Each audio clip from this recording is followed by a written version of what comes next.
Renewable energy is the hope of the future.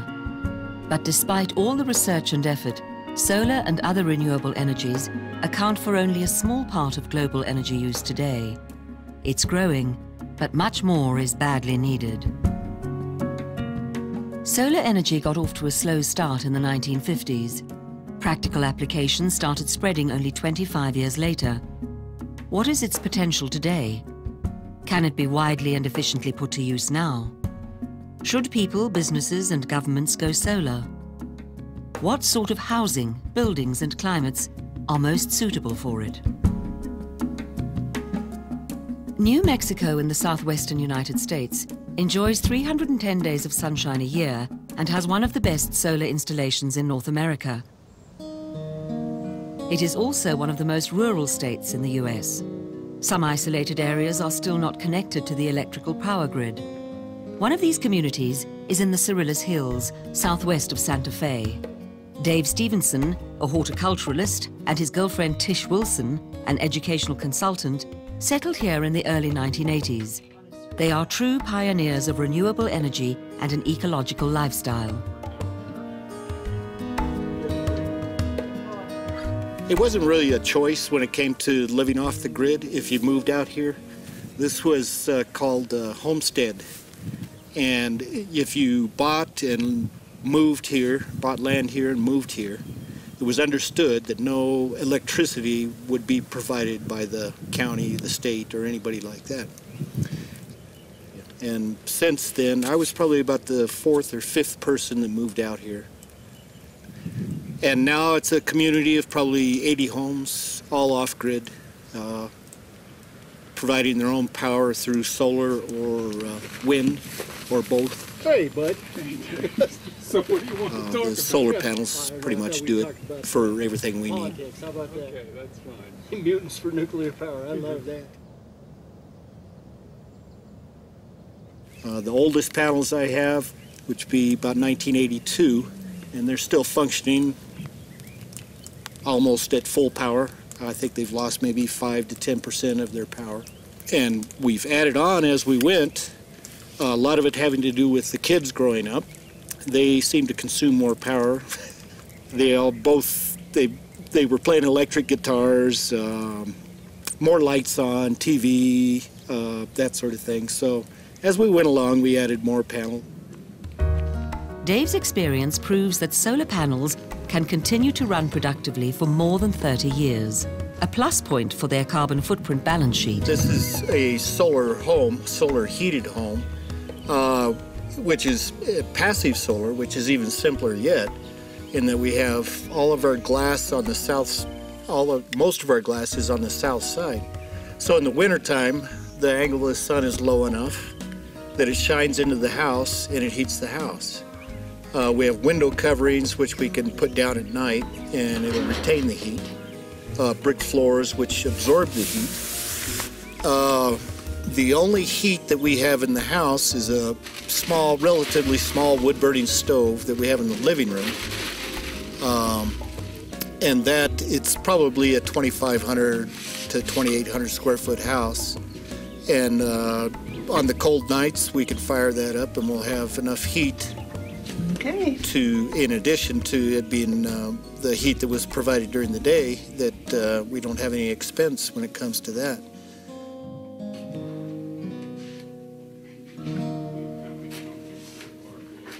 We have about 1,000 watts of solar panels. If you just hook those up to your typical house in the city and you had all the appliances in there, whether they're energy efficient or not, it probably wouldn't run the house. But that's not the case with us because we've built our home energy efficient in the first place. And the appliances, all the appliances we buy are energy efficient appliances. And we're conservative about what we use. There's not a light on in the bedroom when we're up in the kitchen. That's just the way it is. And we're totally used to it. There's not a problem with us. Kids were a little bit rough on them for a little while, but it's company. Company is the worst. When we have guests that yeah. they're used to being in a place where they just leave lights on, I guess. Yeah, but or leaving the faucet on, any of that sort of thing, running water when you don't really need that water.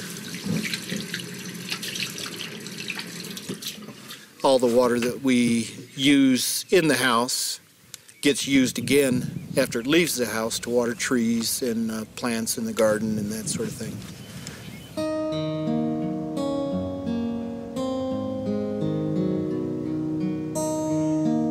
Water is a precious commodity in New Mexico.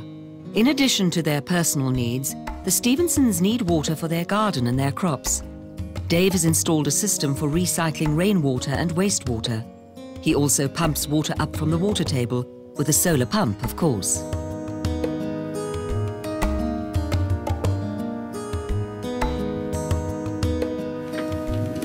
I've done everything here myself, and I didn't know anything about it. But you learn, and there's instructions in every box you get from the store, which is pretty amazing. Sometimes I read those. I couldn't give you a price of what we have here, but it's not that much. Okay. It's, I don't know, it's under $10,000 for the whole system, and I would say it's probably closer to the 5.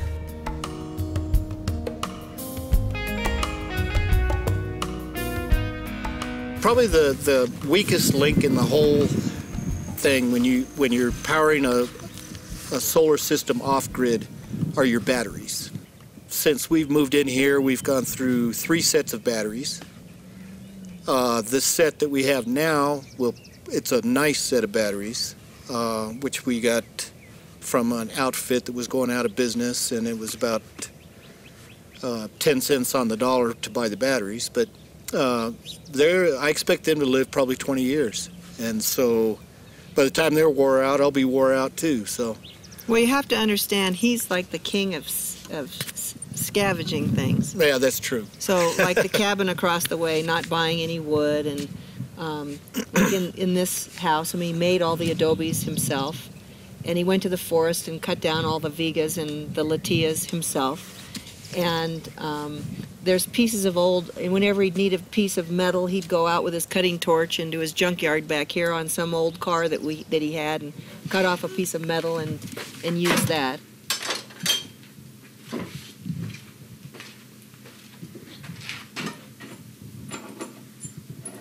There's used solar panels. People upgrade. Even out here, people will upgrade. Say, oh, look at these new panels, or I'm going to switch from one voltage to another, and things change hands. You can find used equipment out there that's still in good shape for a nominal price, and it doesn't have to be expensive. I think we determined that if we had completely cloudy days where no sun was coming through, that we could probably last for 3 days. Is that still right? Yeah, well, probably longer than that. You can damage your batteries if you run them too low. These batteries wouldn't damage very easy that we have, so I think we could probably go for a week. Yeah. Without firing up a generator or something of that sort. But we never go without that much sun here, so that... There's always a spot of sun up there, and if you have enough panels, that's... right now, we're finished charging by noon during the day. And so, obviously, if we had sun from 8 o'clock till noon, we'd be charged up. Even if it gets cloudy like it did today in the afternoon, we're still fully charged.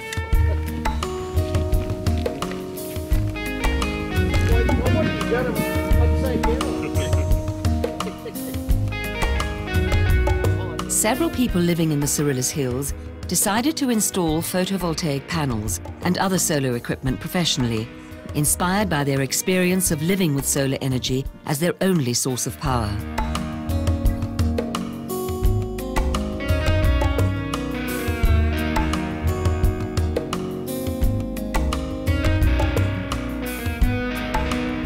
Not everyone is as resourceful as Dave Stevenson.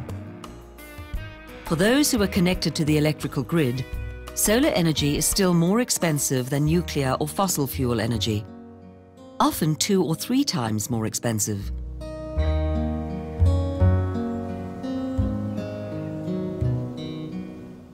Without tax incentives, few people will step up to invest in a solar installation.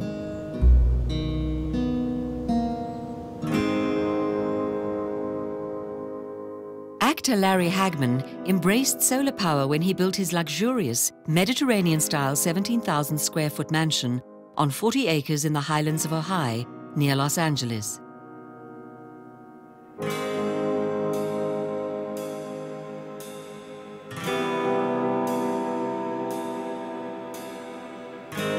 Mom. Larry played the headstrong oil tycoon J.R. Ewing in the famous long-running TV series Dallas. Ironically, he became a real-life solar energy leader in California at the age of 79. Larry and his wife Madge adopted an ecologically friendly approach to producing fruit and vegetables on their property. They have more than 200 lemon and avocado trees, which now yield several tons of fruit each year.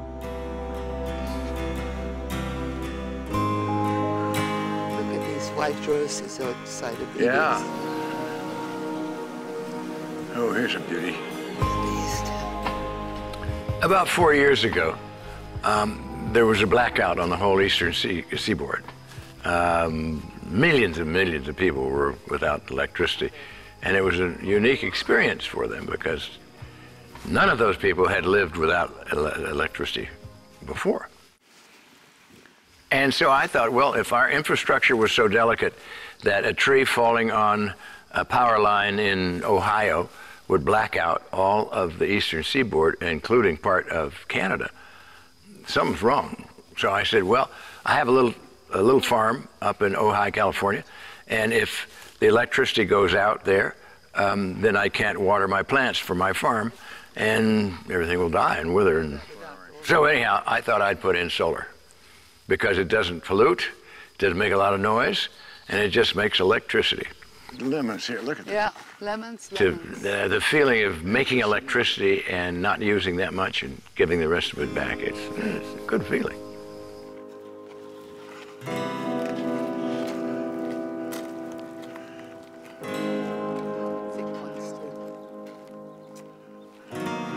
Let's see how much electricity we're making today. Yeah. Look at the yellow roses there. Yeah, yeah. 2 huge solar walls feed collectors that produce 50,000 kilowatts. The collectors send 2/3 of the electricity to an inverter for use on the Hagman property. The other third is sold to California Edison, the local electric utility. 3,791, 3,800, Yeah. 3,600, 3,706. 3,784. Yeah, good. Ah, it changes all the time. Yeah. Oh, there's my love. So the whole thing cost $750,000, and I have the largest solar electric manufacturing in America, I think, probably the world, for a residence. And the electric company gave me $310,000, so it dropped my initial investment down to $440,000, which I can pay off in another like 3 or 4 years. Another sunny day in paradise. Since he installed his solar plant, Larry's electricity bill has fallen from $37,000 to only $13. JR didn't care where money comes from. If he could make money in solar energy, he would be right on it. He probably would be now, if he was brought alive again.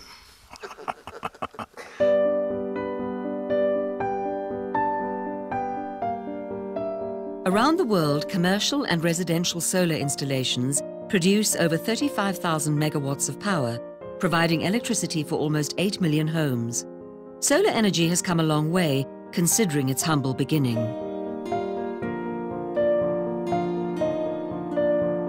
In 1839, Frenchman Edmond Becquerel discovered the photoelectric effect.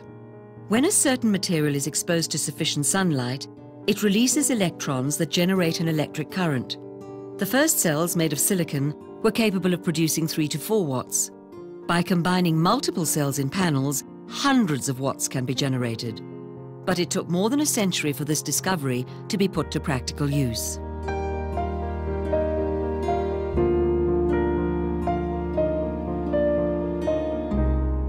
In the 1950s, Bell Labs developed the first telephone relay stations powered by solar panels.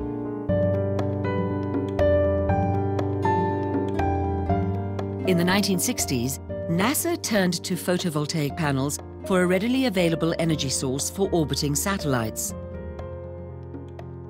At the time, these panels were very expensive and only practical for very high-tech uses in space or telecommunications.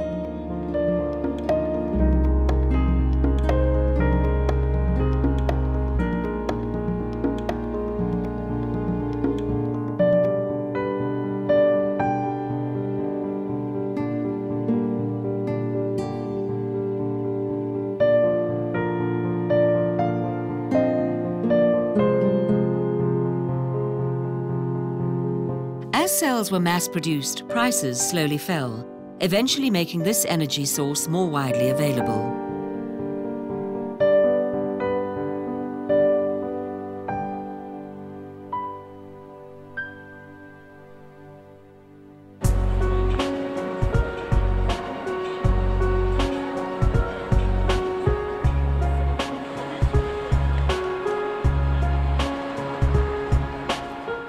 In Los Angeles, ultra-modern buildings coexist with residential buildings that are several decades old. How do we go about making such cities solar energy friendly?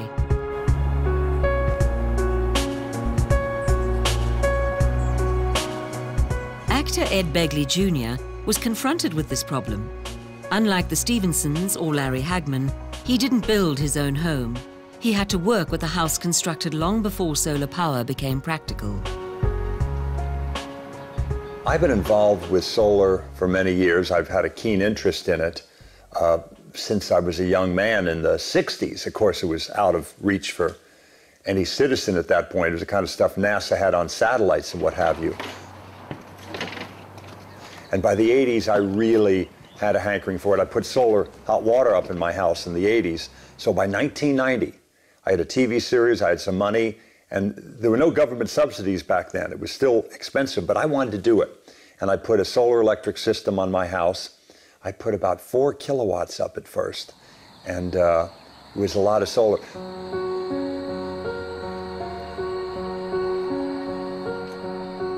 What I did in 1988 when I moved into this home was I set about making it as energy efficient as possible. Keep in mind, a 1936 home was very energy inefficient. There's no insulation in these walls, no insulation in the attic. And I did all that starting in 1988, and I picked all the low-hanging fruit first, and that's what I urge people to do. Do the stuff that's cheapest and easiest first. The energy-efficient lighting, energy-saving thermostat, the weather stripping around your doors and windows, you know, home gardening, home composting, whatever you can afford to save money and energy, do that, and then you can do solar on your home. Solar-powered house, solar-charged car. The solar electricity he produces is enough to power even the electric batteries in his hybrid car, saving him 250 gallons of gasoline per year. The cheapest kilowatt hour produced is the one that you don't produce by burning anything. You find basically by energy conservation. That's the cheapest kilowatt hour out there. The cheapest barrel of oil is the one not used, the one conserved. Nowadays, it's getting much more cost effective. Why? Because the federal government has seen the wisdom of partnering with people to, get us off coal, to lessen our dependence on Mideast oil, to partner with people to do renewable energy, to do things like solar. And many state governments, like California is a wonderful example, they also partner with you in a very meaningful way. So if you do it right, you can wind up paying 30 cents in the dollar for a solar system, and the state and federal government will pay 70. So that's really, very attractive for a lot of folks. When you get to those kinds of numbers, suddenly people who weren't inclined to do it are much more inclined to do solar.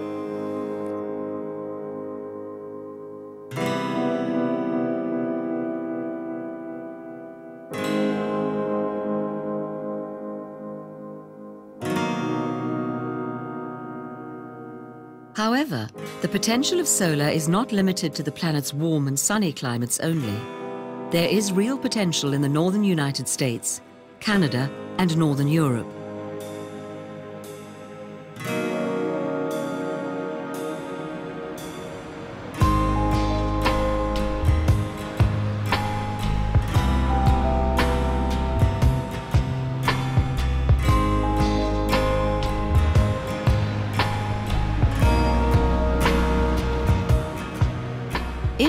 France, 25 miles from Lille, lies the small town of Merville. Despite the fact that it receives less sunshine than the rest of the country, the town decided to heavily invest in solar energy.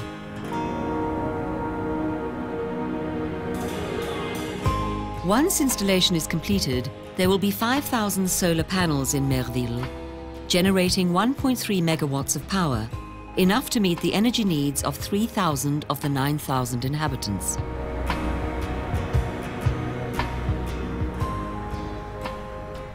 The purpose of this plant is to provide for the neighborhood's energy consumption, namely homes, the supermarket behind me, and eventually also the wastewater treatment plant. It's a system that's very effective because we're producing energy locally and not transporting it from afar. We in Marville in northern France, not sunny Marseille on the Mediterranean. We have to find some technical tricks to make the production more efficient and make this type of project economically viable. If on a particular day, Marseille heats up to 104 degrees Fahrenheit under a dazzling sun, it doesn't necessarily produce the best results, simply because heat is the enemy of solar. The hotter the panel gets, the less electricity it'll produce. So if Marseille is at 104, and on the same day Marville is only 68, Marville will produce more electricity than Marseille. When there's direct sunlight, it's great. On overcast days like this, the site will still produce, but it'll only produce a tenth of what it would produce on a clear day.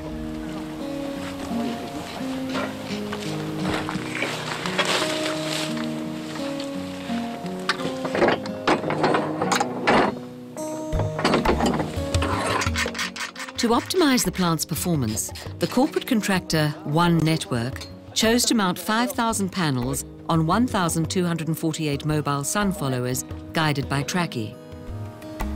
Trackie is a system that calculates the best position for panels to receive optimal sunshine, given their location on Earth and the sun's path in the sky.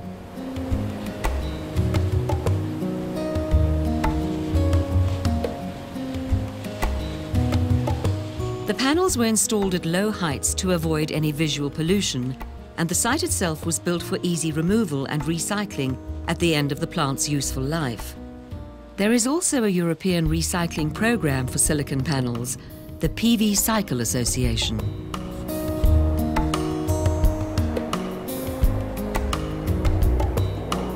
The most difficult thing with this type of project is to find funding. It's not that simple because the products are relatively expensive when they're made to industrial standards. Our budget for this was 5 million euros. Of the 5 million, 1 million came from the project leader's own pockets. 2 million came from the Mutual Credit Bank of Brittany, and 2 million from the French government agency, or ZEO, who strive to support the project. We know that the profitability of solar energy in Marville is not the same as if we were in the south of France. That's obvious. But in Marville, we hope to break even on our investment in about 12 years, after which we should start to make a profit. Et avoir quelque chose qui se rentabilise. Voilà.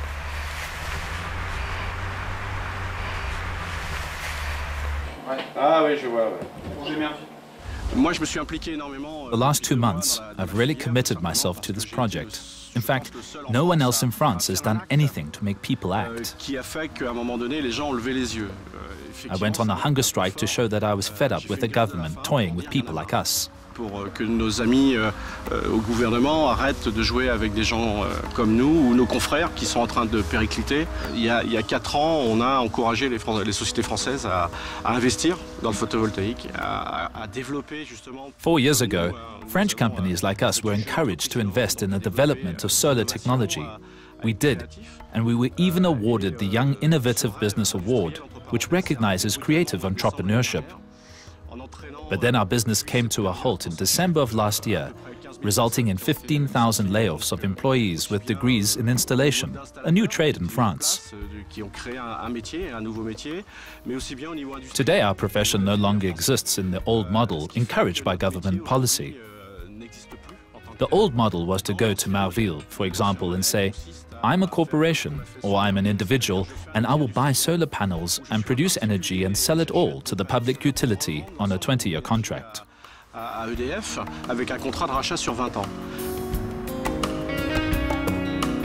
In 2010, the French government decided to hold the purchase of electric utility EDF solar electricity at a fixed price. An inflated buyback price provoked a speculative bubble by investors solely interested in fiscal benefit. Old contracts will be honoured, but there are to be no new purchase contracts. The freezing of the programme devastated the young French solar industry, which has been forced to lay off the thousands of workers and installers they had earlier been encouraged to hire.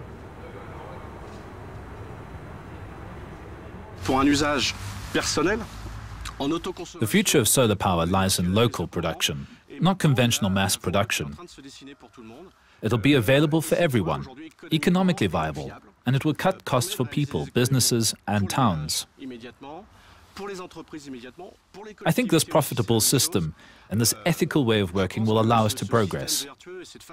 In addition, it's certainly the most economical for consumers and for French industries.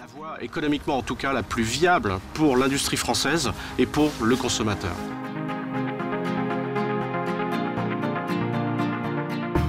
Saint-Gobain Solar is one of the European leaders in high-tech solar panel production, manufactured in Germany and Luxembourg.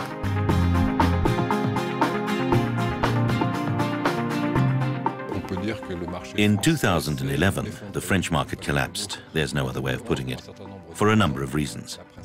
One of the main reasons was that the selling price for solar power fell, but even worse was the uncertainty about how government policy might change every few months, and the complexity of selling electricity to the utilities. So for a number of reasons related to government policy, the French market collapsed. The European market is in a slight recession because of the decline of two major world markets, Italy and Germany. In these places, the price of solar power has also fallen, linked to a sort of market saturation. This is largely due to the difficulty of finding bank funding for solar construction, so it's explained by macroeconomic forces. If we look at the rest of the world, in particular the United States and Asia, there the solar market grew rapidly in 2011 and even more so in 2012. It is still increasing and growth will remain strong. I am completely convinced that solar energy faces a bright future, beyond the very short-term effects we notice, and, for example, the difficulties experienced by the French and European markets today. I am convinced that solar performance will continue to advance to the point of becoming fully competitive with so-called fossil energy. There are already regions in the world, like California, where photovoltaic technology is competitive. Solar is globally competitive, for example, in Italy or in southern Spain, or will be in the coming months. Furthermore, the performance of solar modules will improve, but also their appearance, aesthetics, ease of implementation and speed of implementation. In any case, photovoltaic energy will continue to advance very quickly.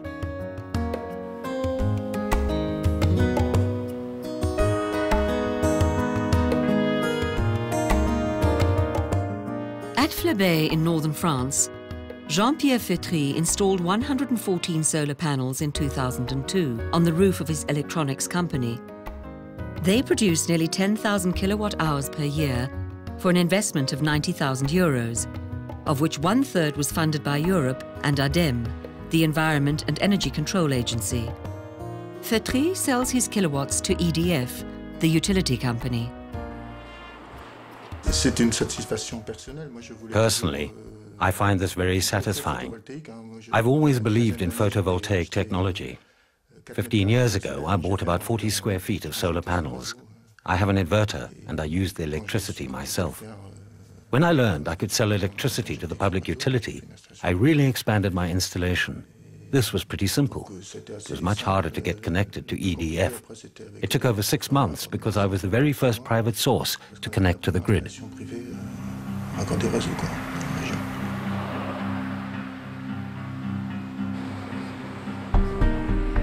Based on his own experience and a boom in the demand, Jean-Pierre Fettry became a professional installer in 2006. He first installed solar equipment on the roof of his home and then did installations for several dozen individuals, including farmers and small businesses.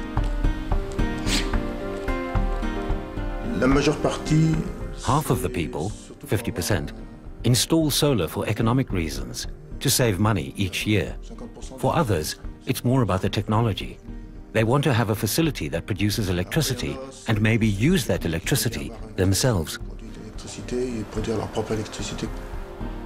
After the solar tax credit fell from 50% to 25% and the selling price for electricity dropped, his work as an installer came to an abrupt end. The purchase price fell from 60 cents to 42 euro cents. Installation costs can be recovered in 10 to 12 years. But now it is far less interesting to private individuals.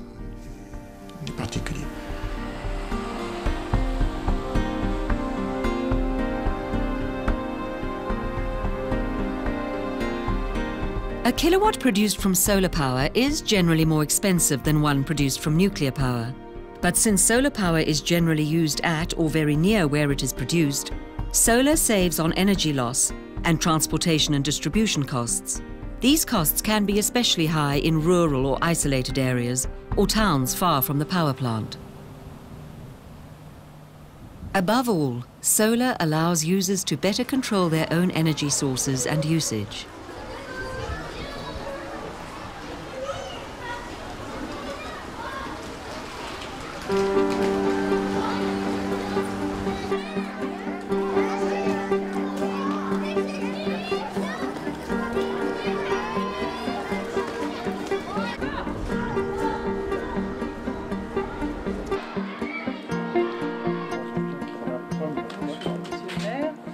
Non, il ne faut surtout pas dire d'abord que dans le Nord, il n'y a pas de soleil. We must never say that in the north there is no sun. Sometimes the sun hides a bit, but we still have a lot of sunny days. Even when it's partly cloudy, there's enough sun to use solar installations that produce high quantities of electricity and hot water. I think even in the north, this mode of renewable energy production should be expanded. Même dans le Nord, ce mode de production d'énergie renouvelable.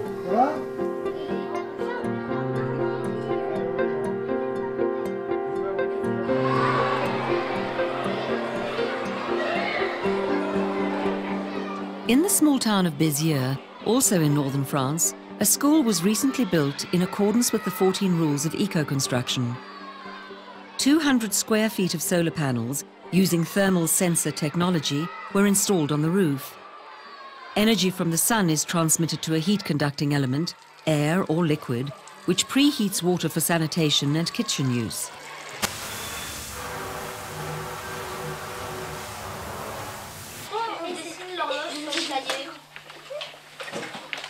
Non, c'est pas obligé. On peut écrire au bleu clair. On peut écrire sur ma question. Oui. Avec Madame Monard, on sait pas. Avec le doigt, on peut pas. Quand une commune se lance, A municipality has to launch an operation like this with conviction. The budget needs to be considered, but the main motivation has to be conviction. Don't wait for governments, regions, favorable policy or state or federal support to be able to start this procedure. There must be the will to dive in and say, we will finance this ourselves. I think we'll be forced to adopt this attitude on all projects from now on.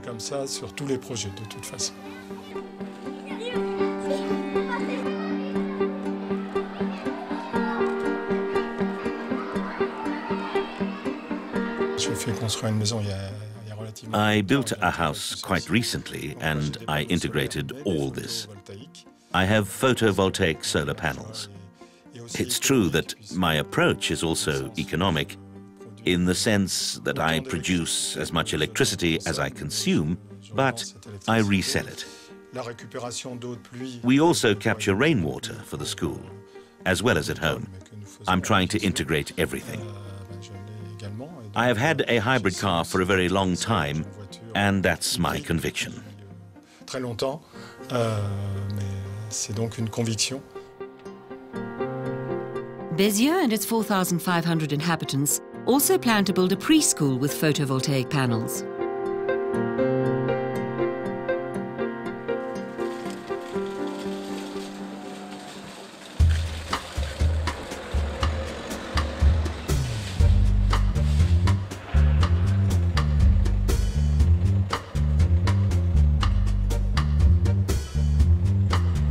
Bonjour Simon.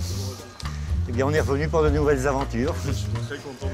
Frederick Wetzel, also from Béziers, advises shoppers in a do-it-yourself superstore on how to take a more environmentally friendly approach to living. Today, he answered questions from curious patrons.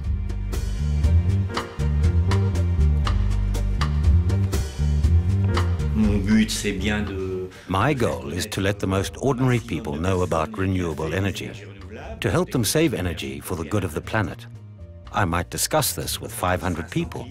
If I can convince a tenth of them, my day is well spent. Si j'arrive à en convaincre ne fût-ce que 1/10, je n'aurais pas perdu ma journée.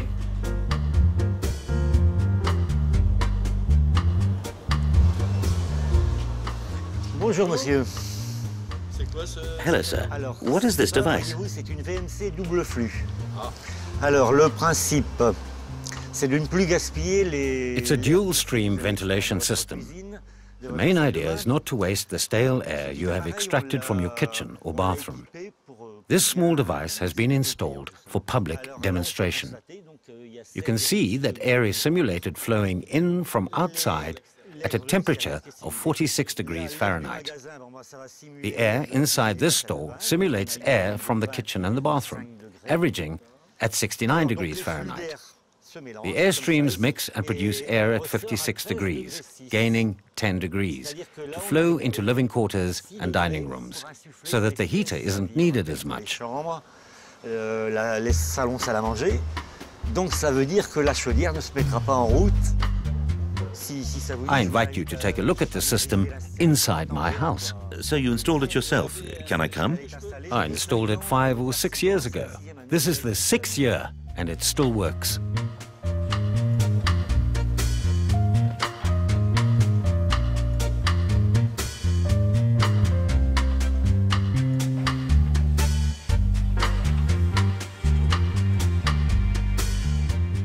To get the most energy efficiency for his house, built in the 1970s, our clever builder installed natural cotton fiber-based insulation in the attic and a dual-stream ventilation system.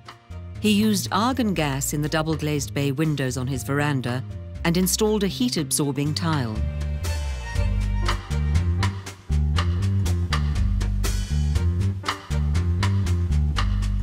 He was given a wood pile of logs for some work he did, and Frederick heats his home with a wood stove and recycles a portion of the heat from the shower water. In addition, to be 100% self-sufficient, he installed a solar water heater connected to 2 sensors in his garage and 215 square feet of photovoltaic panels on the roof of his house.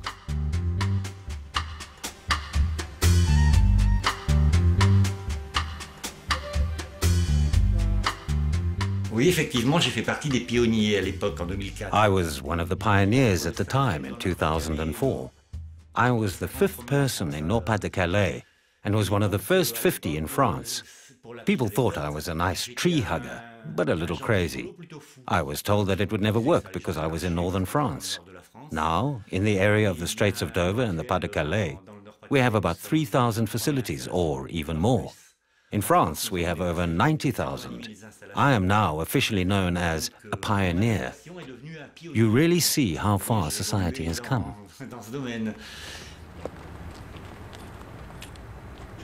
Since he began to reduce his home's carbon footprint, in 2004, this railroad company retiree has received more than 700 visits.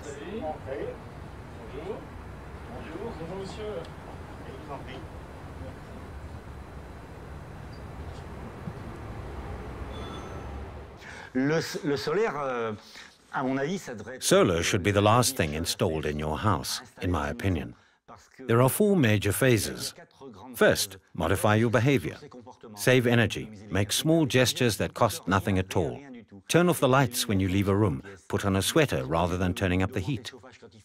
Turn off the pilot lights. Second, as for appliances, why buy ones with low efficiency ratings when there are more energy-efficient appliances rated by consumer agencies?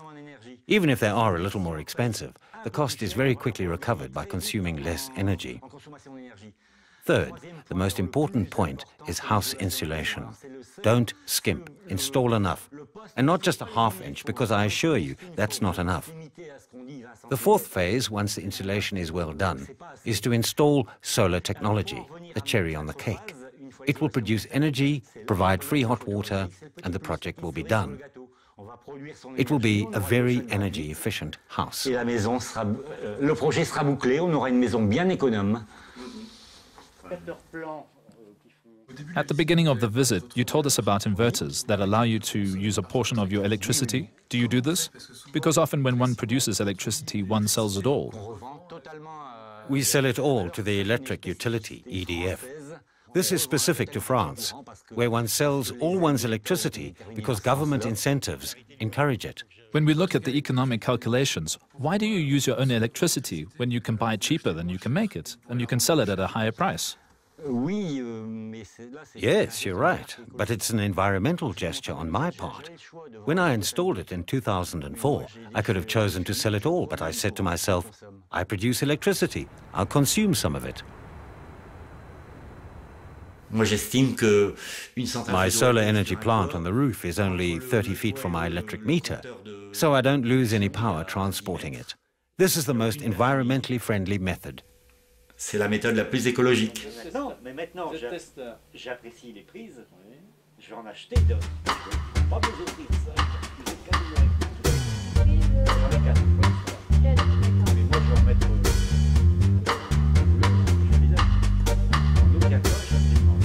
Frederick Wetzel writes a blog about the environment and tests technological innovations from around the world. As I do more and more, I describe my experiences on a website called I Want to Save the Planet. He created the blog to explain how, in 6 years, he reduced his energy consumption by a factor of 4, and how he aims to run a passive house. He didn't know how to send an email, but quickly took to the computer. In the first year, his blog had 91,000 visits. He's a green grandpa. He really has the right approach by saying, my children's children will inherit this planet. I want to leave it to them in the best possible shape. He's a green grandpa, but he knows that a lot of his website can provide as much useful information as the Federal Energy Information website. This is changing slowly, progressively. There are still people who, when we talk to them about heating or energy they can install at home, as soon as we talk about solar energy, Northerners are still reluctant. There is a certain reticence amongst people in the North who think that solar power doesn't work where they live.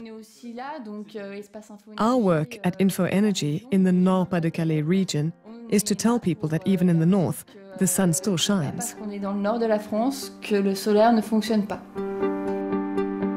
We've lived with fossil fuels for too long at a ridiculous cost. It's time to speed up research in the field of renewable energy.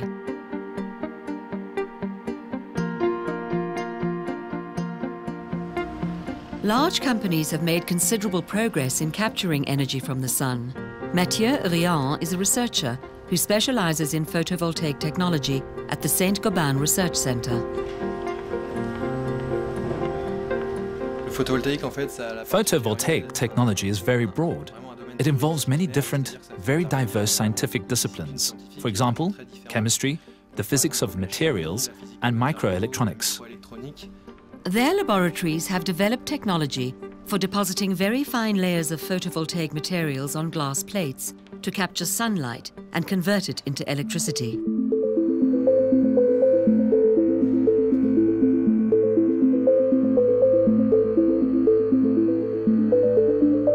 The following experiment illustrates the properties of a thin layer which conducts electricity sandwiched between two glass plates.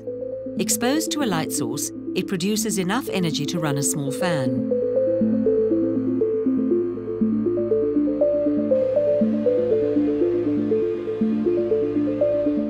Thin film technology offers enormous opportunities because it allows the cost of production to be reduced below the strategic barrier of $1 per watt.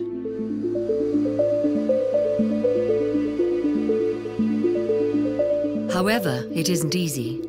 To deposit a layer of alloys of between 1 and 4 microns in size with a plasma projector, the glass must be perfectly clean and a vacuum must be created under controlled atmospheric conditions on machines that are hundreds of feet long.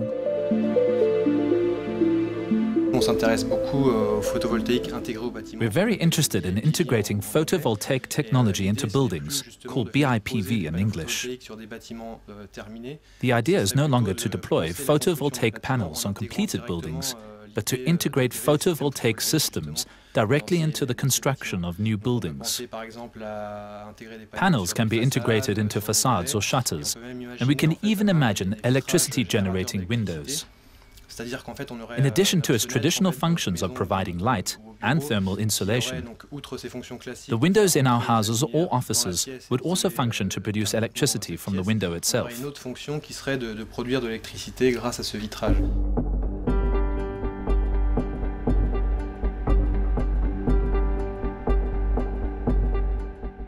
This is still a bit of a dream, because there are a lot of technological barriers that must be overcome in order to produce a finished industrial product.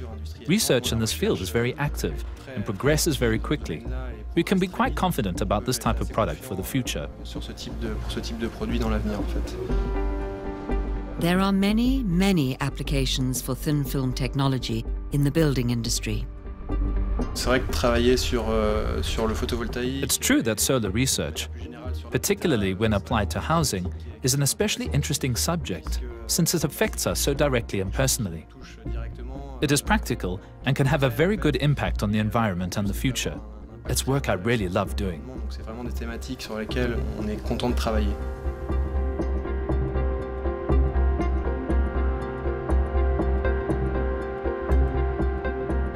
In 10 years, global solar energy production increased from 1 to 40 gigawatts. These 40 gigawatts are the equivalent of 36 nuclear power plants. In the housing sector, as well as commercially, solar power is no longer just a gimmick. A fully fledged energy industry has emerged, an industry with enormous potential for development. That is, if the political will is there.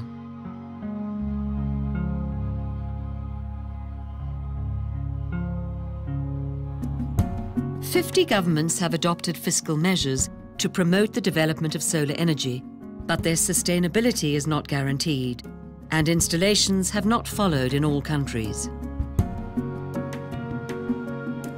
With the arrival of new thin-coat technologies, the price of solar power will become more competitive, and installations will be integrated into buildings, giving them longer and longer lifespans. In some regions, solar already competes with fossil energy prices, which are on the rise.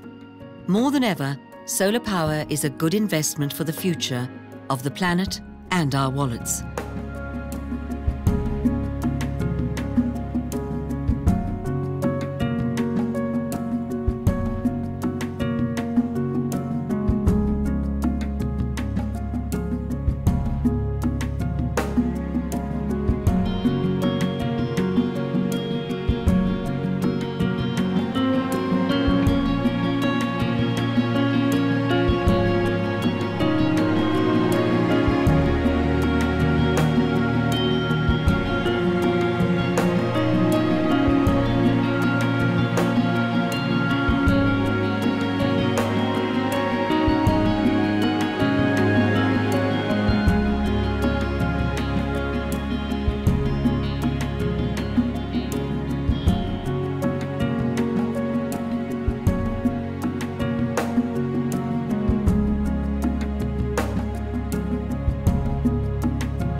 When the sun sets on many villages in Asia, Latin America, and Africa, life mostly comes to a halt.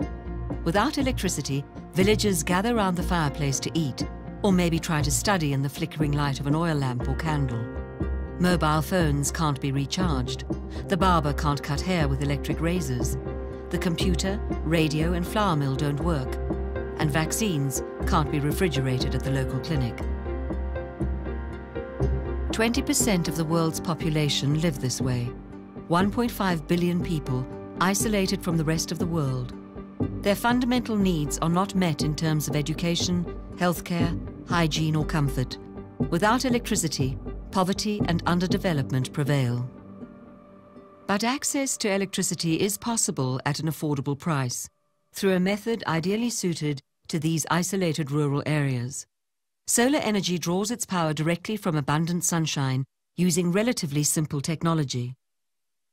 The need for energy is greatest in sub-Saharan Africa, where 90% of the rural population lives without electricity. But there is some progress. 500,000 domestic solar systems were installed in the last 10 years, mainly in South Africa, Kenya, and Tanzania. Yet in French-speaking Africa, there are still too few projects. Why?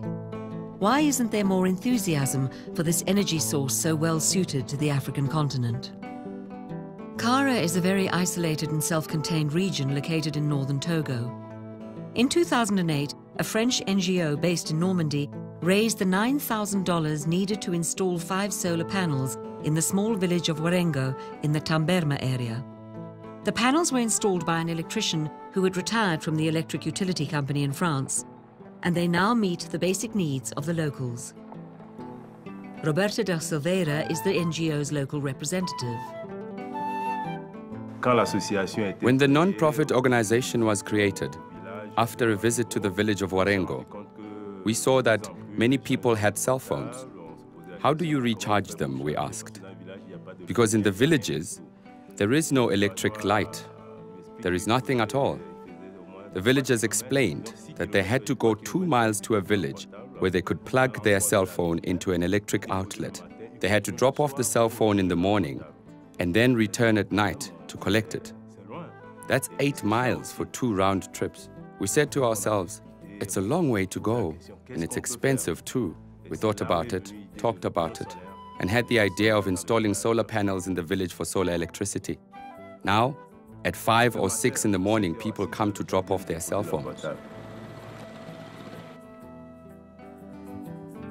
The NGO has designated someone to recharge cell phones and collect fees from the villagers who use the service.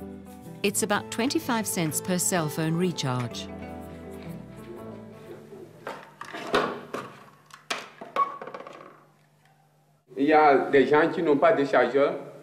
There are people who don't have a charger themselves. They take out the batteries and give them to me to recharge with the universal charger. For example, I can mix it with the batteries. The person writes down his name, the date, then he signs and fills in the total. A meeting was held to decide who would take care of the solar panels and their maintenance. They appointed a villager named Daniel to do this. And this shows that despite everything, no decisions are made without involving the villagers.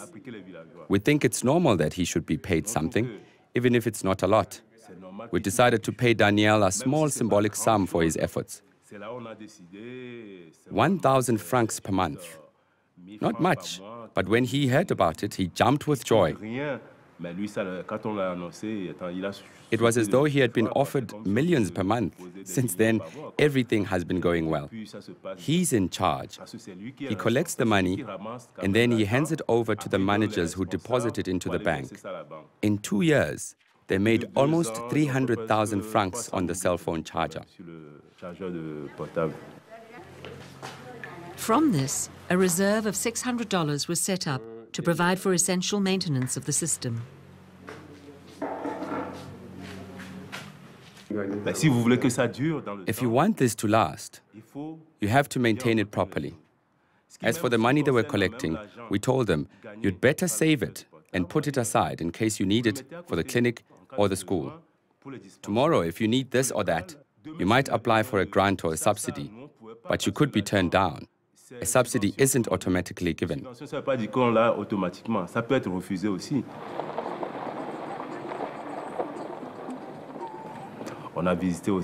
We visited the village's small clinic and birthing room, and we saw that the only light came from oil lamps. This shocked me, that even a newborn is already breathing oil pollution.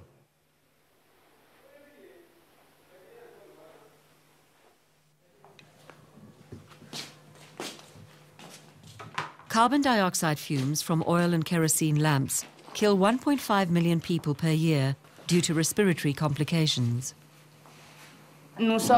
We run the maternity ward. I have just taken in a pregnant woman, and she is sick.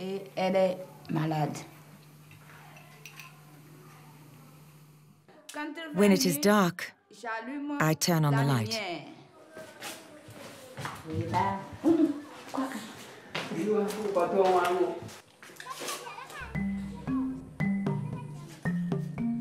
Does that help? It helps me a lot. You can see that my oil lamp is stowed away there. We don't use it anymore.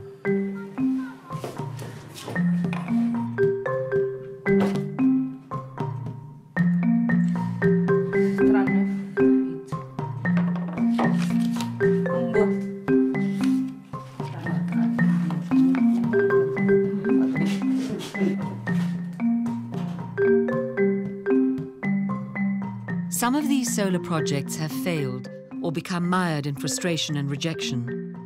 Each project must be explained, and it's particularly important that the users of the project take care of it. It's essential that they maintain the systems and replace the equipment, panels or batteries when they break down or wear out. 10 years ago, some other non-profits came through here, installed solar panels, and then left again. They said, "We've given you a wonderful gift," which is great, but we realized that their solar panels were working on a car battery. That is doable, but it is not permitted. So what happened? We were told the solar panels aren't working. The clinic has no electricity. We decided to test the solar panels anyway and found out that the problem wasn't with the solar panels, it was with the car battery. We had to deal with the battery issue so the solar panels could work and get electric power to the clinic.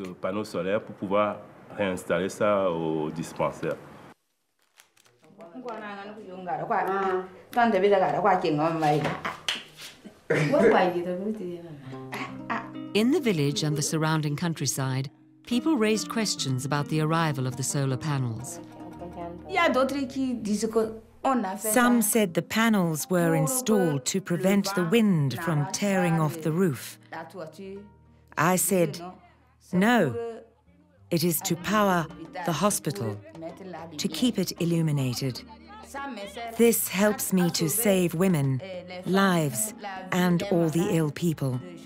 Without it, I couldn't use IVs at night.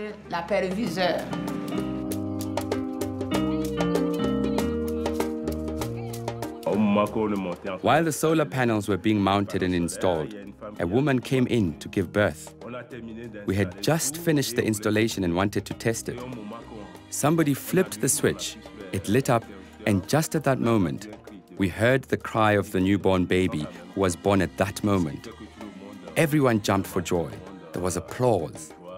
In Africa, this kind of thing has great significance. Why at that moment? Why at the moment the light was turned on was there birth?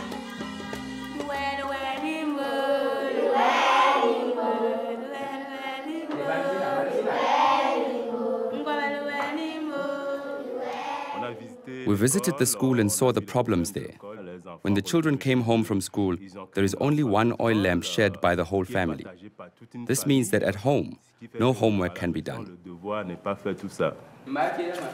Solar panels at the school made it possible to keep it open for students for much longer hours, providing them with plenty of light to read. I tried to explain to the children that we have this electric light thanks to the sun.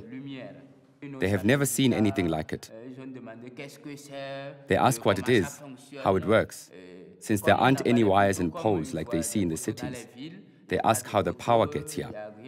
Et donc, il voit la lumière et il demande comment c'est alimenté jusqu'à on a la lumière. Voilà, qu'est-ce que c'est ça? Qu'est-ce que c'est? What is Qu'est-ce this? qu'il y a dessiné comme ça? Ouais. Ouais, pas la haute voix. The panel. Le panneau. The solar panel. Solaire. Voilà, on a les rayons lumineux. The light rays strike the solar panel. Panneau solaire. Moi, par exemple, quand j'étais When I was in college, for example, we learned only in theory, not practice. So I think it's necessary to teach even primary school children about these types of things in practice. Il serait vraiment très nécessaire qu'on apprenne les enfants dès le primaire ces choses et aussi en pratique. These solar panels make it possible for us to work after 6 in the evening. Before, we couldn't do that. On ne pouvait pas le faire. You want to train kids. One of them might become president or a cabinet minister. You never know.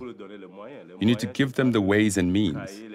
Not only notebooks and pencils to take to school. There has to be light because you can't learn in the dark.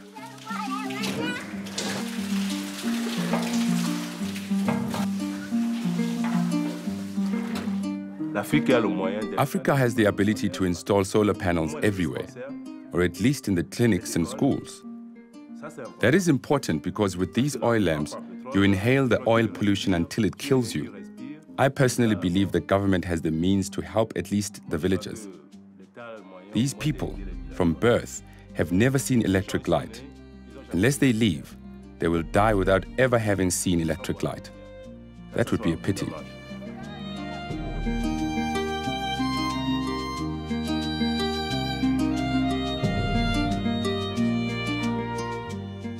The Warrengo solar installation brings tangible solutions to people's problems. However, it does little to further economic development and was possible thanks only to a gift from abroad.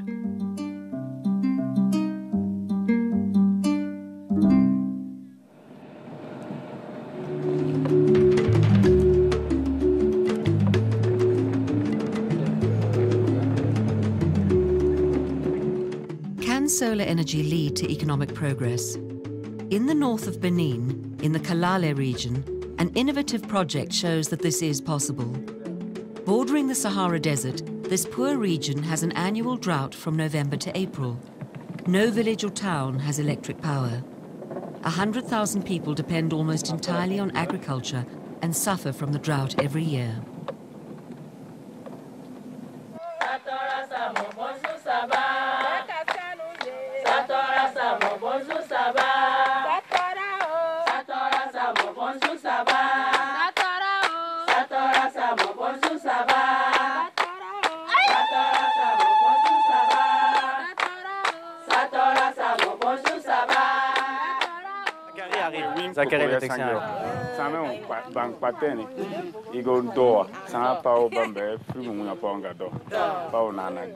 Le projet a pris sa source The project got started through a fortuitous meeting. A native of Kalale, who's a research professor in Texas, met with the executive director of SELF, Robert Fralin. Together, they thought up a new way to lead this rural population out of poverty. Comment sortir ces populations rurales de la pauvreté?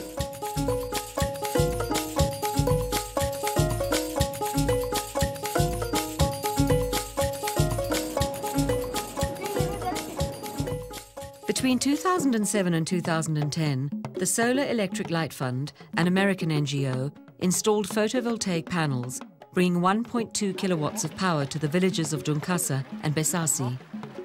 The energy they produce is used to pump up groundwater, providing clean drinking water for people and also for watering large gardens through a strategic system of drip irrigation.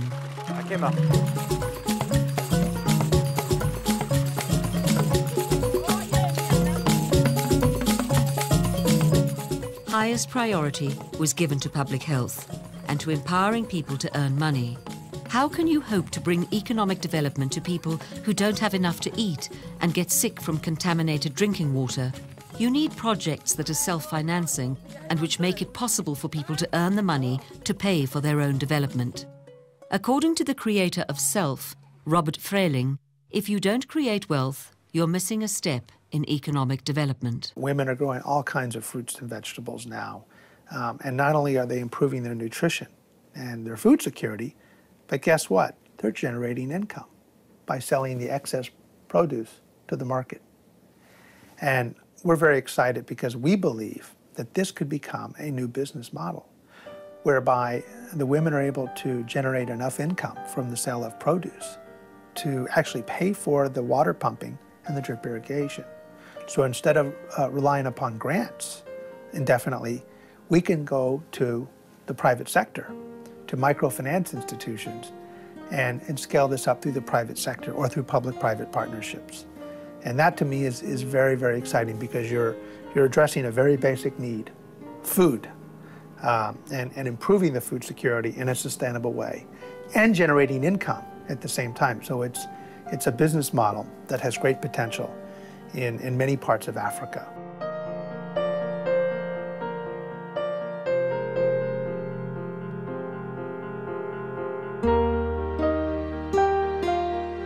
Voici le cœur du dispositif.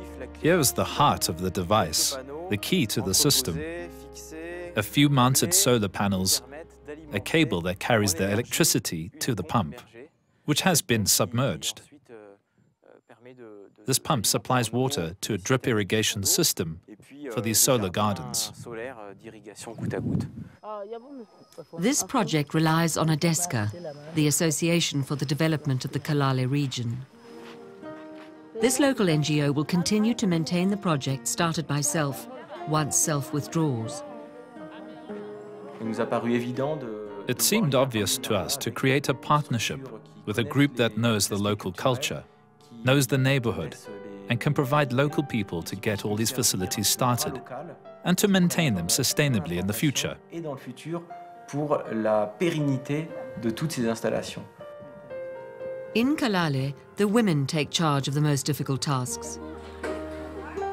Since the arrival of drip irrigation, they no longer have to make incessant round trips to the well to water their garden plots.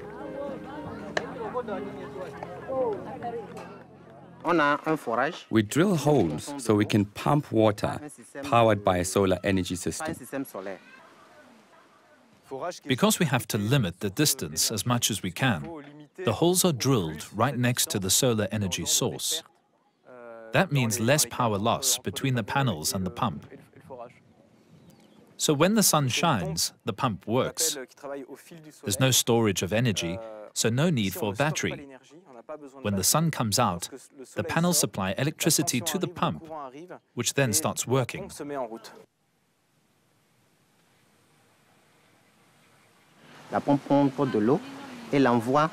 The pump pumps up water and propels it to a big tank situated near the vegetable garden. Once the tank is full, we turn on the irrigation.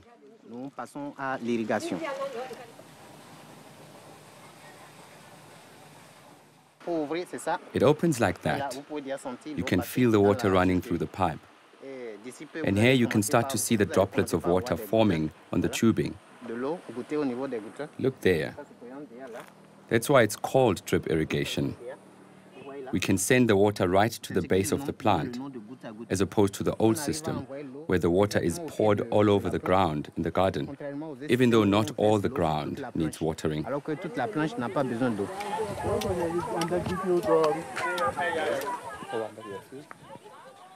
Les femmes du groupement poursuivent malgré tout une activité de maraîchage traditionnelle. In spite of all this, the women continue gardening in a very traditional way, using buckets of water.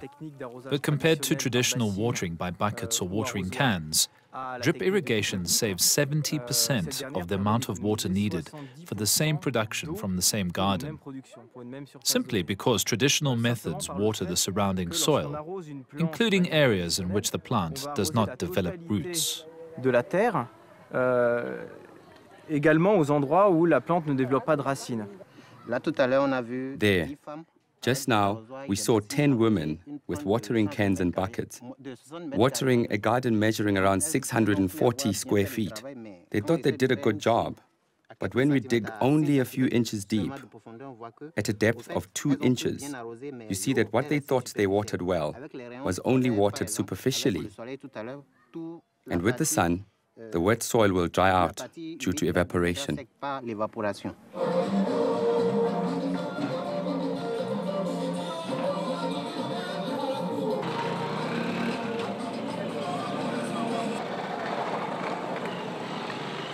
En 6 ans dans un cabinet d'ingénierie. For 6 years, I worked in an engineering firm on jobs ranging from small missions, like the electrification of small sheepfolds in the Alps, to building one of the largest photovoltaic plants in Europe. So I felt on some level like I'd done the rounds of this technology, at least on projects in developed countries. In my profession, I wanted to add a social element to my environmental goals as a career path. So for me personally, working for an NPO, a not-for-profit organization, on a developmental project that improves people's daily lives, that improves their access to a varied diet through solar technology, that makes sense to me and motivates me. À travers la technologie solaire, ça fait sens, c'est une source de motivation. C'est bon. Merci. Hey, maman, comment ça va? Oh. Afia. Bangudo. Oh. What time do you start selling water? Le matin là, c'est à quelle heure? From 8 in the morning until 7 at night. De 8h à 19h. D'accord. C'est bon. So each woman comes to fill up her bucket? Yes. And for a bucket like this, for example, how much is it? 10 francs. D'accord. And the small pans like that? It is also 10 francs. And the big cans? It is 10 francs. Everything is 10 francs. Attitudes are sometimes hard to understand. Some people aren't drinking well water because of its cost. Why do you drink more water from the pond instead of water pumped from the well? Because this water's cool. Because the water is cool. Okay. And which taste do you prefer? The water from the well. For the taste, water from the well. Okay. And for your health, do you know which is the best water? The water from the pump. The water from the pump. Yeah. Before Self helped with this project, this water was what people used. It was our facility that changed attitudes. Many people now understand that this water is not good to drink. It is better to use for showering.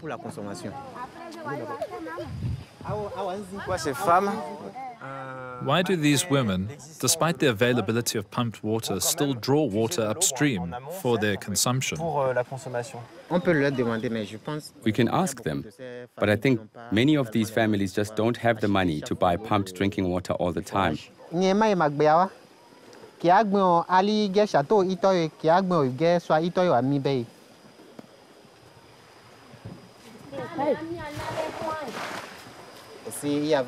It's tradition. People say that it is good quality water, that the taste isn't like other water, that this water brings happiness. There are still traditions around that. But for those who have been to school, those who have a little education, well, they don't have the same mentality. Attitudes take more time to change than technology. So more understanding and further explanations are required. Despite all that, the majority of families have already modified the way they source their water.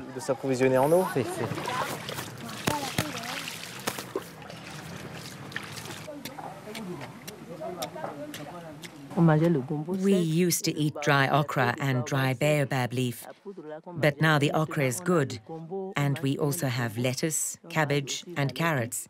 We eat well. So your husbands at home, are they happy with these changes? They're very happy because they eat well too, and it's good for them.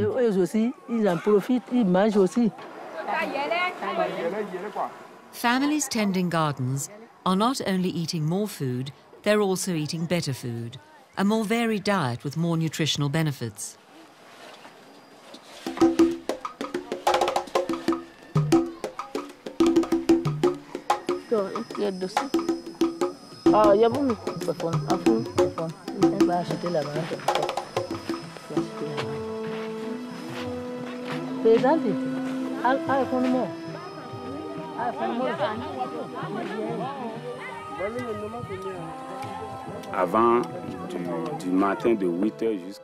Before, from 8 a.m. in the morning until nightfall, women worked in the garden.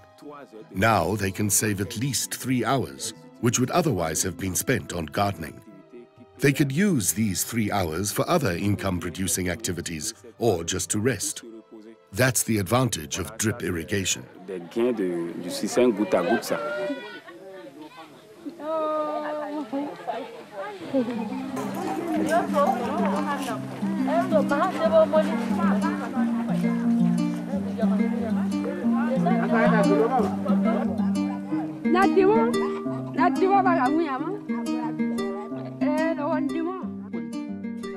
The system was originally designed for diesel pumps.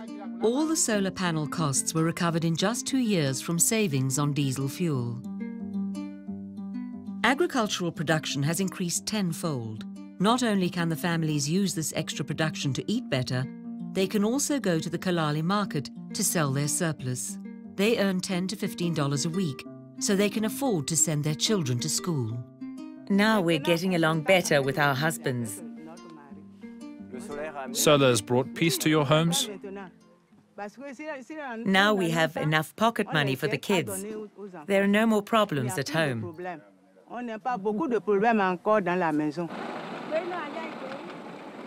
The success of this ambitious project in the first village created very high expectations in the other 42.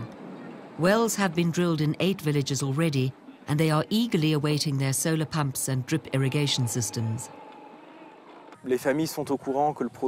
Families know this project is coming.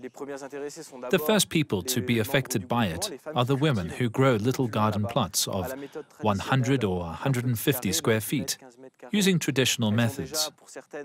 They have, for the most part, participated in clearing and preparing the plots in what will be the solar garden. All the work was largely carried out by the people who will benefit from the gardens. It's important that each person who benefits from it takes ownership of the project through his own work.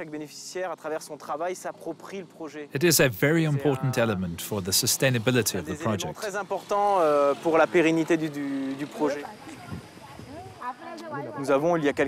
A few months ago, we did the drilling.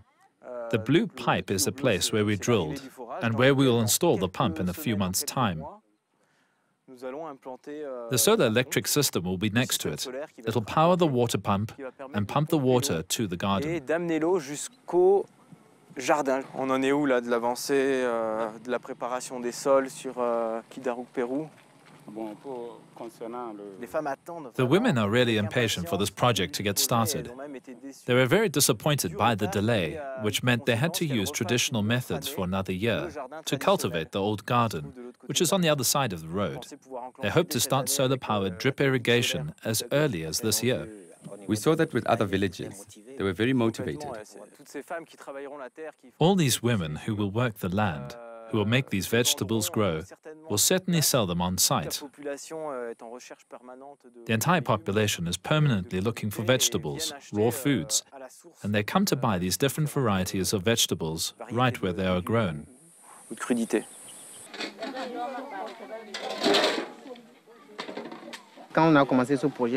When we started this project, our greatest concern was how the women would keep this activity going once the organizing institutions, SELF and ADESCA, were gone.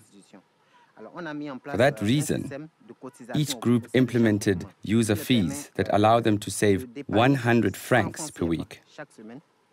And they work in collective gardens to generate collective revenues for the group. The money collected from user fees and from revenues of the collective garden were used to repay the costs of installing the system, and now permit the installation of a solar energy system in another village. I try to teach the women how to do things, that there are things they can do themselves, like repair a leak. But changing all the piping is more difficult for them. I come once a week to see what problems they may have, and I replace the piping as needed in front of them.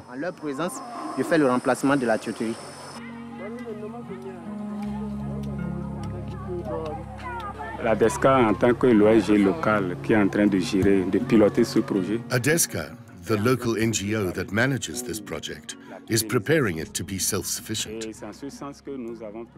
With this in mind, we are planning to recruit several technicians and an electrician to develop our project further. So after Self's departure, we will be able to do all the work that they've been doing. That's why we need trained, highly competent staff to do the job. Et il faut qu'on ait un personnel de pointe très compétent pour pouvoir faire le travail. In addition to gardens and drinking water, there are plans for solar to provide power to schools and clinics, as well as craftsmen and small businesses.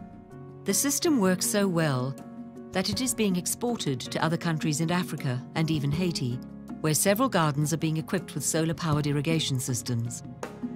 In the future, we want, everyone wants, an outside NGO with local partners that support it. We all want ADESCA to grow, rise up, and gain competencies and really become a leader on these projects. Personally, I think that if Self leaves one day, I will be able to set up a solar installation of this type. In 5 years, I think we may be able to do this ourselves, that we will be autonomous. What we've been lacking is staff. Before Self, we had to get expatriates from the United States, and that was expensive. We have to develop this competence here and do this ourselves. We aim to cover the 44 villages around Kalale. We will need facilitators and instructors, and this will create jobs. Should we say thank you to the sun then? Yes, thanks to the sun, even if it burns us. It also brings us many good things.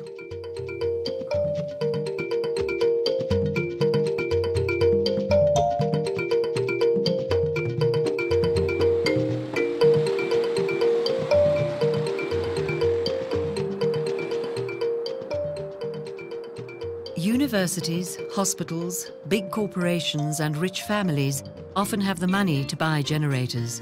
So what's the problem? Can't Africa develop enough solar energy specialists?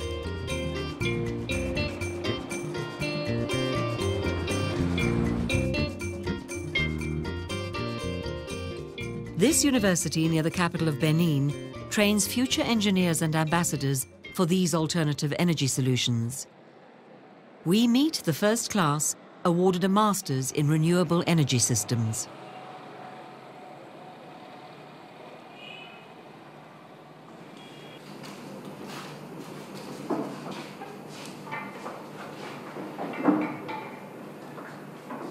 L'objectif de ce TP, c'est de faire de l'accumulation. The aim of this exercise is to store solar energy on the principle of a fuel cell.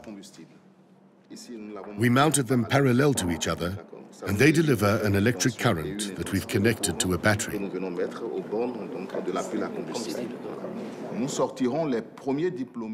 We will grant the first master's degrees in renewable energy this year, during the month of October. This university has advanced equipment. Participants in the new curriculum have proved their motivation. They are betting on a technology of the future and learning about it during many sessions of practical work.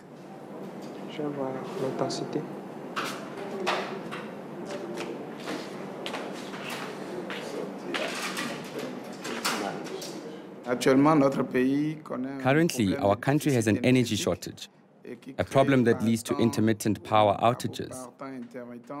So part of the population remains in the dark, even in urban and suburban areas.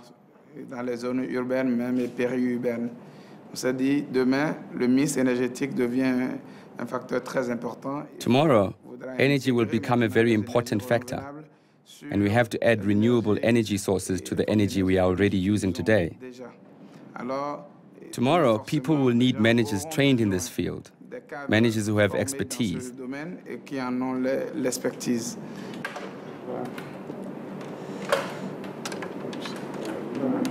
16 ingénieurs ou détenteurs du master auront pour vocation. These engineers, or master's degree holders, have the task of boosting consulting in terms of the design of the facilities. and to become expert advisors to government ministers and locally elected representatives to guide them in their choices regarding renewable energy installations. Orientés dans les choix au vu donc des installations. Soon we will put 21 technicians on the market, and they will certainly travel around the towns. I often tell them, your place is with local elected officials. You must be their energy advisors. They know that they need to educate these officials and communicate with them and the people in the rural communities. Énergétique au fait de ces élus. Et là, ils savent qu'ils ont un rôle également de communication, d'information au fait à faire auprès de ceux-là et des populations qui y vivent dans ces localités.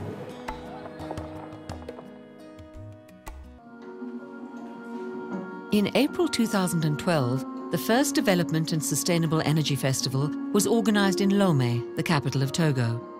This was an opportunity to bring together all the players in the sector and draw up a status report on available technologies.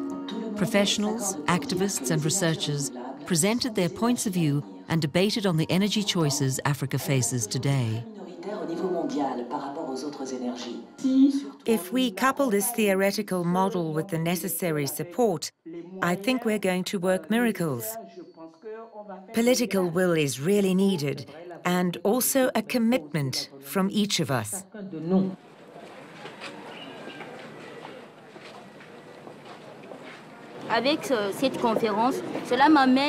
This conference has made me change my mind.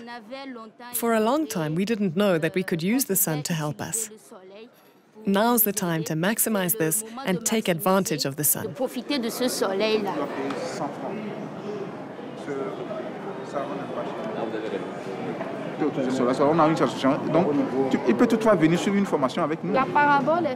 This parabolic mirror is constructed so that all the sun's rays are reflected under the pot, which is located at the center. Users can adjust the parabolic mirror so that the rays remain concentrated under the pot and can fry food, raising it to a temperature of 400 degrees Fahrenheit or more.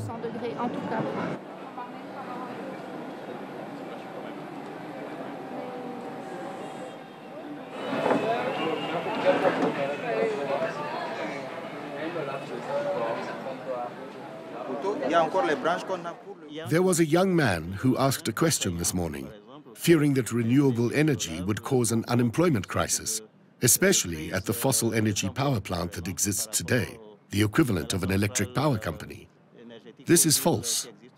I think we need to be aware that renewable energy creates jobs, that we are in a new sector where we need to dig deeper, be it in the field of photovoltaic energy, thermal energy, or biomass.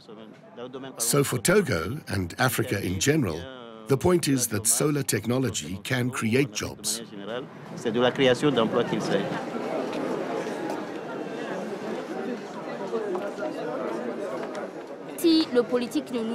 the politicians aren't with us, it will be difficult. We figured it out for ourselves. Now we'll do everything we can to bring the politicians to the same understanding and to help us. My colleagues at the university and I, we all want to install these solar panels. We know that it is cleaner and that it will be cheaper in the long run. But when we're presented with the bill for the panels, we say, not now. So if the state decides to lower prices and to lower taxes, I'm not saying eliminate taxes, since the state lives on these taxes, but lower them broadly and for a specified time. They should lower the heavy taxes on the imported panels. We have to ask for it together. We have to insist that the state does it, that it agrees to lose a little money for the common good. Civil society shouldn't expect everything to come from policy. We should take the initiative, innovate, and find out what we can do to change things. That's the role of civil society. Afterwards, we should seek support from the politicians. We can't expect everything to come from government.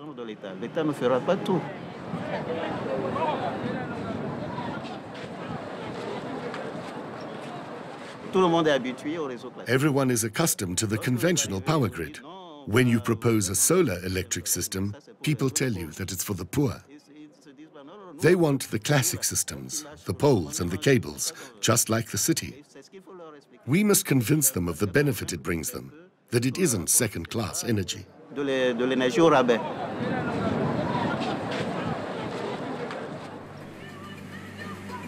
The Electric Energy Company of Benin and the French Agency for Development are studying the technical and financial feasibility of installing a 6-megawatt solar electric plant in Kandi, a town of 120,000 inhabitants in the north of Benin, an isolated and inaccessible area. The plant would supply consumers and factories for cotton and rice production, operating alongside existing oil-fueled power plants. It would limit vulnerability to oil prices and currency fluctuations, which are particularly high because of transportation costs to this remote region. In Africa, the electric companies only use fossil fuels to produce electric current. Is this due to the oil lobby or to a lack of knowledge of alternatives? I think the press itself is not interested in renewable energy. Isn't it their job to ask these kinds of questions? Absolutely, the press should be asking these questions. But it is partly a matter of organizational structure. Most of the media are in urban areas and are not always aware of the problems in rural communities. Really, the media is very removed from the community's problems. We only talk in general terms, never about specifics. I'll tell you, our press is geared to political, not social issues.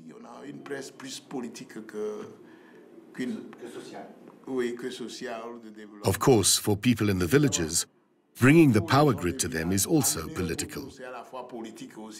It is seen as a clear sign of development. It is a sign of being linked to the urban area and to the center of power.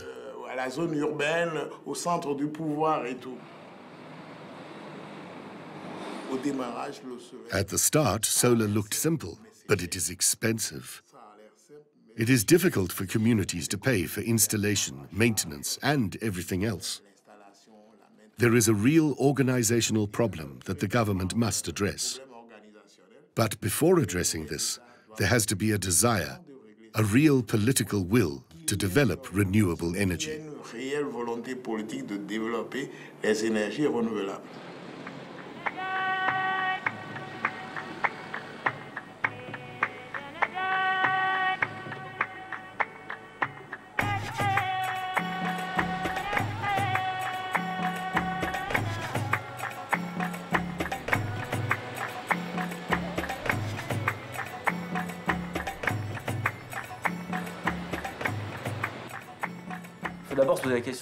We must first ask the question, we want energy, but why?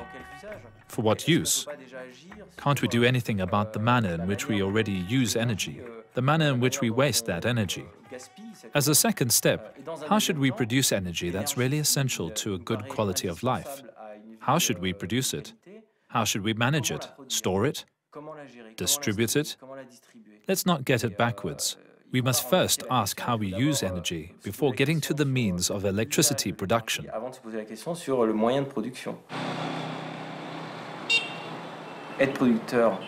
Becoming an energy producer makes the consumer think about how he consumes that energy. And it will push the consumer to try reduce consumption, eliminate waste, and use it rationally. Do you perhaps have air conditioners that run on solar power? Do I need to leave all the lights on at home? Do I need all these tools? Why do I need to heat my water with electricity? Because when I put in 40 square feet of solar panels on my roof, I can get hot water directly from them, etc., etc. So that's a way to control energy use. Maîtrise de l'énergie. Vous avez par exemple un kit de... Ah voilà, 280 000 francs. 280,000 francs. Do you want to install one? Ouais, plus ou moins. Hein. Vous savez, il fait extrêmement chaud en Afrique. Yes, you know, it's extremely hot in Africa, and electricity is very expensive these days. So we have to find alternative solutions. We have more than 1.5 billion people who lack electricity. We believe that even with a bit of electricity, they can improve their way of life, health, education, and the economy. We experience constant power outages. On the other hand, the paradox is that we have enough sunlight, and we could benefit from that and see if it works. It is a clean source of energy.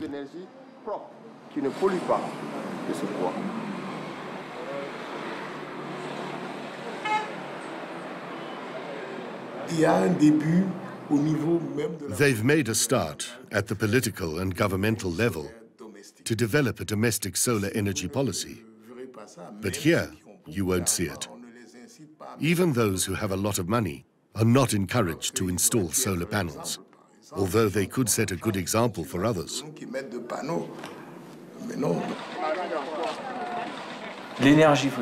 Solar energy, without subsidies and without taking into account the overall costs of fossil energy, solar energy is more expensive. But solar is in fact cost competitive when you take into account the cost of the damage done to the environment resulting from the use of fossil and nuclear power. We can expect that as solar energy technology develops and improves, which is now in fact happening at a global level, that the cost of solar will fall below that of fossil fuels. Once that happens, of course, everyone will turn to solar energy without any subsidy at all. There was an Italian study I read recently that says by 2015, the cost of solar energy will fall below that of fossil fuels. L'économie va se tourner sans même aucune subvention vers cette énergie photovoltaïque.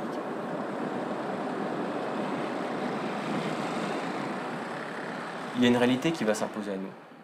There is a reality that is becoming evident, that fossil or nuclear energy, which are the main sources of energy today, are increasing in cost every year and will continue to increase with population growth and the increase of energy demand. Therefore, cost will drive the question of our energy needs and our modes of production. Solar is a response, among others, to this great issue of the 21st century. Pour répondre à cette grande problématique du XXIe siècle. We are trying to cultivate the next generation of solar entrepreneurs in these villages that can carry on their own and really sort of take the bull by the horns and become entrepreneurs so that they don't need to rely on us. They have the knowledge and they have the drive to continue and this could be an ongoing business and has become a business for many of the technicians that we've trained. Governments of the developing world must take action, adopting proactive policies for solar energy and investing in photovoltaic or thermodynamic facilities. People need to understand that solar energy is not second-class energy for the poor. It is a good and practical way to bring light and power to rural populations, to mitigate urban power blackouts, and as solar costs fall, to replace increasingly expensive fossil fuels.